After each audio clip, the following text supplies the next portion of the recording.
જય ઊંચડિયા હનુમાન દાદા. એકવાર એક કસાઈના કતલખાનામાંથી ગાય દોડીને જતી રહી. દોડતા દોડતા એક સાધુ મહાત્માના આશ્રમ પાસે આવીને ઊભી રહી ગઈ. હવે સાધુ મહાત્માએ તો ટૂંકમાં જોઈ ગાયને અને પાછળ પાછળ કસાઈ આવ્યો. તો કસાઈએ મહાત્માને પૂછ્યું કે મહાત્મા, અહીંથી એક ગાય તમે જતા જોઈ છે? હવે મહાત્મા પાસે ધર્મ સંકટ ઊભું થયું કે જો સાસુ બોલે તો ગાયના પ્રાણ જાય, જૂઠું બોલે તો મહાત્માનો સિદ્ધાંત જાય. એટલે મહાત્માએ વિચારીને કીધું કે ભાઈ, ગાયને જેણે જોઈ છે એ બોલશે નહીં, અને બોલશે એને જોઈ નથી. એટલે કસાઈ ત્યાંથી જતો રહ્યો.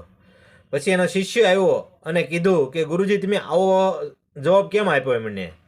ત્યાં ગુરુજીએ કીધું કે જેણે જોઈ છે એ બોલશે નહીં, એટલે કે જે આંખ્યું જોઈ છે તો આંખ બોલશે નહીં, જે બોલશે એને જોઈ નથી, કે જીભ બોલશે તો જીભે જોઈ નથી. એટલે ગાયનો પ્રાણ પણ બચી ગયા અને સાધુનું ટૂંકમાં ટેક પણ રહી ગઈ. અસ્તુ.